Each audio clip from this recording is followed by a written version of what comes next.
Pembelajaran puisi siswa SMP atau MTS kelas 8. Assalamualaikum warahmatullahi wabarakatuh. Apa kabar anak-anak? Sudah siap belajar hari ini? Kali ini kita akan mempelajari materi puisi pada kompetensi dasar 3.8 dan 4.8. Kompetensi dasar 3.8 yaitu menelaah unsur pembangun teks puisi, meliputi puisi perjuangan, kondisi sosial, lingkungan hidup, dan keragaman budaya. Sementara untuk indikator pencapaian kompetensi, yaitu menelaah unsur pembangun teks puisi, menyimpulkan unsur pembangun teks puisi, dan mengevaluasi unsur pembangun teks puisi. Sementara itu, untuk kompetensi dasar 4.8 yaitu menyajikan gagasan, perasaan, dan pendapat dalam bentuk teks puisi secara tulis pada siswa kelas 8 SMP. Untuk indikator pencapaian kompetensinya yaitu menentukan topik penulisan teks puisi, menganalisis diksi sesuai topik penulisan teks puisi, mengembangkan diksi menjadi bentuk puisi yang utuh, dan mengkreasikan ide dalam bentuk teks puisi dengan memperhatikan unsur-unsur pembangun puisi. Baiklah anak-anak, mari kita belajar puisi bersama-sama. Anak-anak, pada pertemuan sebelumnya, kita sudah mempelajari pengertian puisi. Jadi, puisi adalah suatu bentuk karya sastra imajinatif pengarang yang dibuat berdasarkan pengalaman individual maupun sosial dengan mengkonsentrasikan semua kekuatan bahasa berupa unsur fisik dan unsur batin untuk membangkitkan pengalaman pembaca dan pendengarnya. Secara umum, unsur puisi dibagi menjadi dua, yaitu unsur fisik berupa diksi, citraan, majas, kata konkret, rima, dan tipografi, dan unsur batin berupa tema, nada, dan amanat. Unsur fisik puisi adalah unsur yang bisa dilihat dan diamati oleh panca indera penglihatan. Unsur fisik puisi tersebut yang pertama, diksi. Diksi adalah pilihan kata yang tepat dan selaras agar sebuah puisi mengandung nilai estetis atau nilai keindahan. Unsur fisik puisi yang kedua yaitu citraan. Citraan adalah gambaran sebuah puisi berupa susunan kata yang dapat mengungkapkan pengalaman indrawi. Citraan memiliki beberapa jenis. Yang pertama, penglihatan adalah pengimajinasian dengan menggunakan kata-kata seolah-olah gambar dapat dilihat. Yang kedua, pendengaran, yaitu pengimajian dengan menggunakan kata-kata seolah-olah gambar dapat didengar oleh pembaca. Yang ketiga, perasaan atau taktil adalah pengimajian dengan menggunakan kata-kata yang mampu mempengaruhi perasaan pembaca sehingga ikut terpengaruh merasakannya. Citraan yang keempat yaitu citraan penciuman atau olfaktori adalah pengimajian dengan menggunakan kata-kata yang mampu mempengaruhi perasaan pembaca sehingga ikut mencium bau tertentu. Citraan yang kelima yaitu citraan penciuman atau citraan gustatori adalah pengimajian dengan menggunakan kata-kata yang mampu mempengaruhi perasaan pembaca sehingga ikut mencicipi pesan yang disampaikan oleh penyair. Dan yang terakhir, citraan gerak atau kinestetik, yaitu pengimajian dengan menggunakan kata-kata yang mampu mempengaruhi perasaan pembaca sehingga ikut melihat dan ikut melakukan gerakan tertentu. Unsur fisik selanjutnya yaitu bahasa kiasan atau majas. Bahasa kiasan atau majas adalah gaya bahasa indah yang bertujuan untuk memberikan kesan dan efek tertentu kepada pembaca. Jenis majas yang pertama yaitu majas perbandingan. Majas perbandingan terdiri dari majas alegori yang menyatakan dengan cara lain melalui kiasan atau penggambaran, majas metafora yaitu gaya bahasa yang membandingkan suatu benda dengan benda lain karena mempunyai sifat yang hampir sama atau sama, Majas metonimia yaitu pengungkapan berupa penggunaan nama untuk benda lain yang menjadi merek ciri khas atau atribut. Majas litotes yaitu ungkapan berupa penurunan kualitas suatu fakta dengan tujuan merendahkan diri.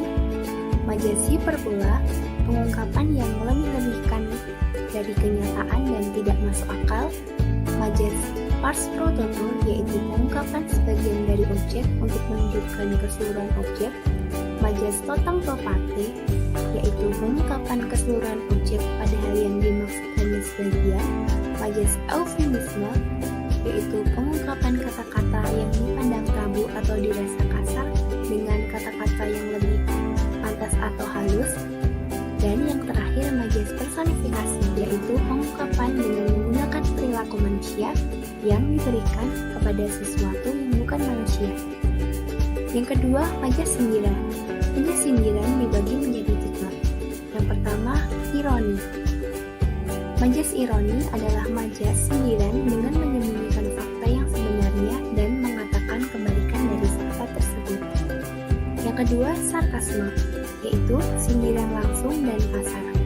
Selanjutnya, yang terakhir, sinisme, yaitu ungkapan yang bervisa mencemooh pikiran atau ide bahwa kebaikan terdapat pada manusia. Dan majas yang ketiga adalah jenis majas penegasan. Yang pertama, pleonasme, yaitu menambahkan keterangan pada pernyataan yang sudah jelas dan menambahkan keterangan pada pernyataan yang sebenarnya tidak diperlukan. Yang kedua, repetisi, yaitu perulangan kata, frasa, dan klausa yang sama dalam satu kalimat. Dan yang terakhir, majas aliterasi, yaitu repetisi konsonan pada awal kata secara berurutan.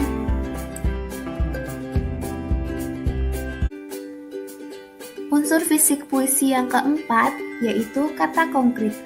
Kata konkret adalah kata yang ditangkap dengan indera dan berhubungan dengan lambang atau kiasan untuk membangkitkan imajinasi dalam sebuah puisi. Unsur fisik puisi yang kelima yaitu rima. Rima adalah pengulangan bunyi dalam puisi atau istilah lain persajakan. Dan yang terakhir, unsur fisik tipografi. Tipografi adalah tatanan lirik, bait, kalimat, kata, dan bunyi untuk menghasilkan suatu bentuk fisik puisi dengan baik. Selanjutnya, kita akan mempelajari unsur batin puisi.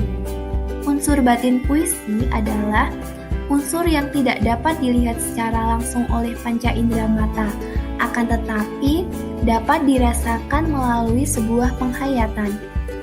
Unsur batin puisi ini yang pertama, tema. Tema adalah gagasan pokok penyair yang dikemukakan dalam sebuah puisi. Unsur batin yang kedua yaitu nada. Nada adalah sikap penyair kepada pembaca dan sikap penyair terhadap persoalan dalam sebuah puisi. Dan yang terakhir, unsur batin amanat. Amanat adalah hal yang mendorong terciptanya sebuah puisi sehingga pesan yang dibuat oleh penyair dapat tersampaikan dengan jelas. Setelah anak-anak mempelajari pengertian dan unsur puisi, selanjutnya simaklah puisi berikut ini. Aku melihat Indonesia, karya Bung Karno. Jikalau aku berdiri di pantai Ngeliep, aku mendengar lautan Hindia bergelora. Membanting di pantai Ngeliep itu, aku mendengar lagu sajak Indonesia. Jikalau aku melihat sawah-sawah yang menguning, menghijau, aku tidak melihat lagi batang-batang padi yang menguning, menghijau. Aku melihat Indonesia. Jikalau aku melihat gunung-gunung, Gunung Merapi, Gunung Semeru, Gunung Merbabu, Gunung Tangkuban Perahu, Gunung Kelebet, dan gunung-gunung yang lain, aku melihat Indonesia.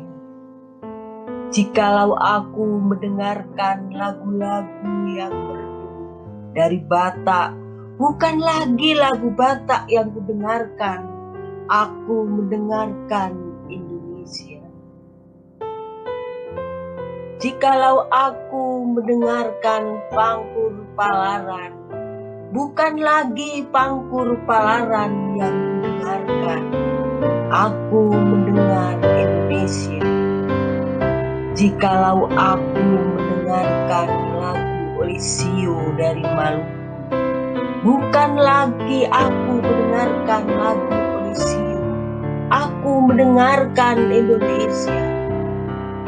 Jikalau aku mendengarkan burung perkutut menyanyi di pohon ditiup angin yang sepoi-sepoi, bukan lagi aku mendengarkan burung perkutut, aku mendengarkan Indonesia.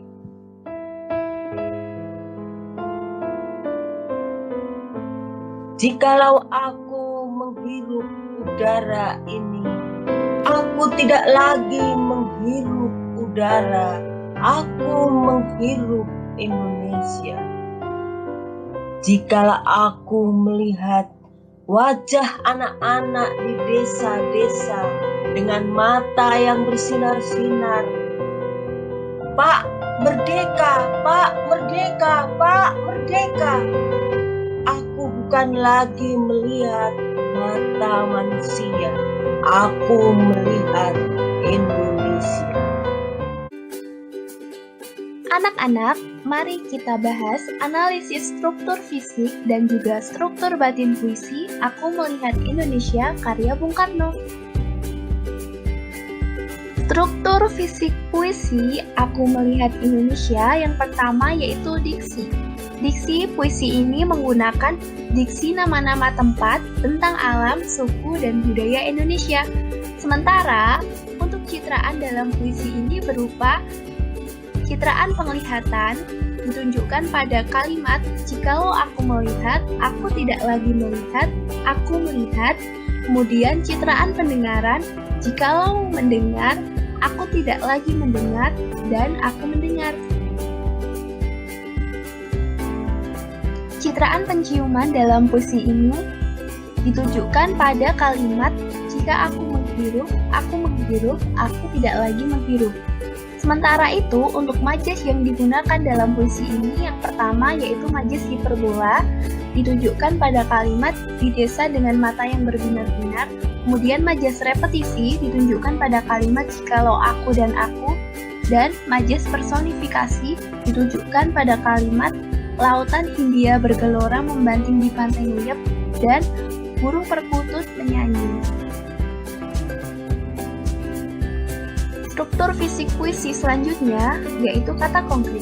Kata konkret yang digunakan dalam puisi ini yaitu kata-kata yang menunjukkan tentang alam seperti Gunung Merapi, Gunung Semeru, Gunung Merbabu, Gunung Tangkuban Perahu, dan Gunung Kelebet. Sementara rima dalam puisi ini yaitu A, B, C, B, A, B, C, B, A, B, C, B, A, B, C, A, B, A, B, C, A, B, A, B, B, A. Dan tipografi yang digunakan dalam puisi ini adalah tipografi biasa.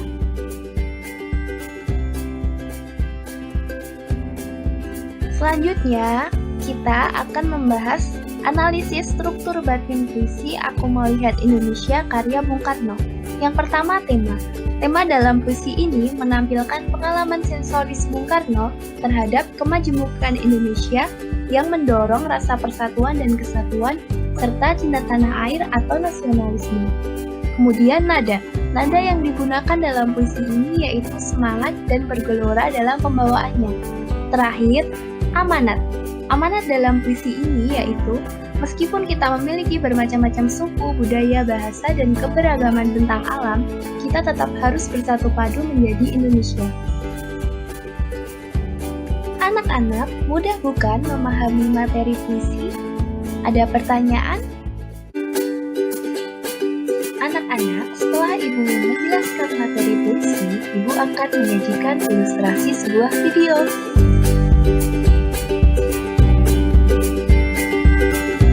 Mari kita simak bersama. bersama-sama. Indonesia merupakan negara majemuk. Dalam kemajemukan tersebut, Indonesia memiliki 6 agama yang diakui oleh negara.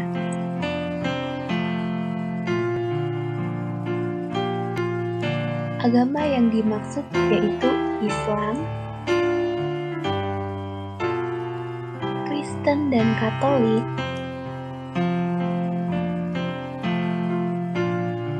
Hindu,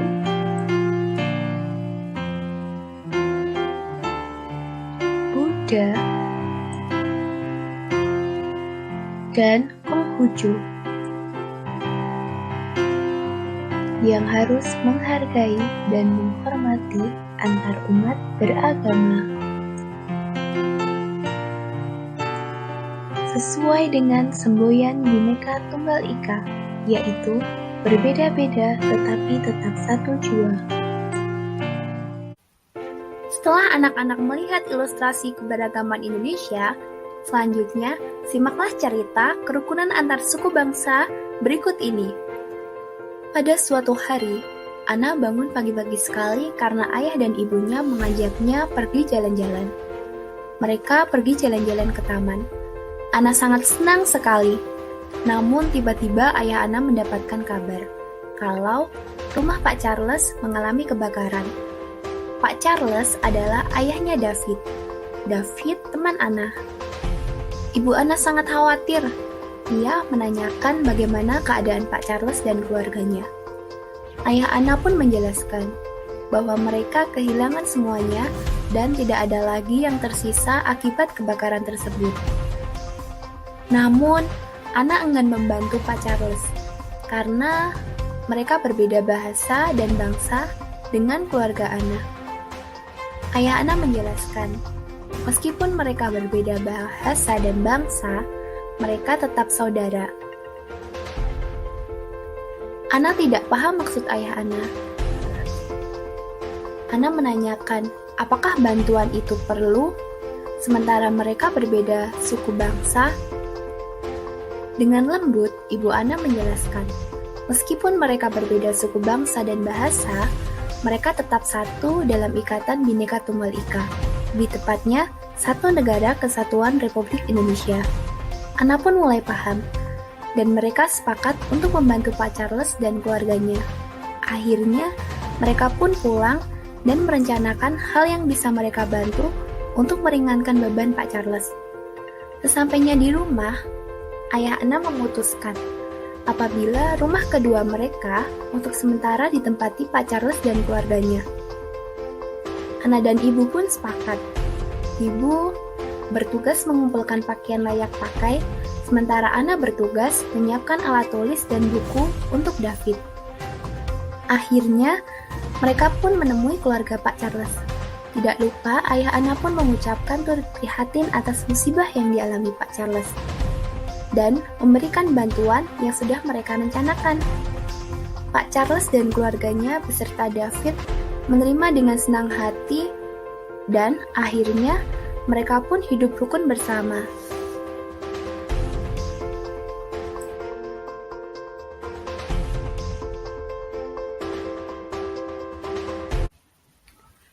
Bagaimana anak-anak dengan ilustrasinya?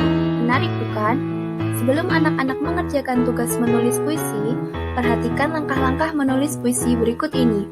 Yang pertama, tentukan gagasan, tema, pendapat, atau ungkapan hati yang ingin disampaikan. Kedua, tulislah gagasan tersebut ke dalam larik-larik dengan menggunakan diksi yang tepat. Ketiga, perluaslah perbendaharaan kata dan kosakata sehingga menciptakan puisi dengan bahasa yang indah, jelas, dan padat makna.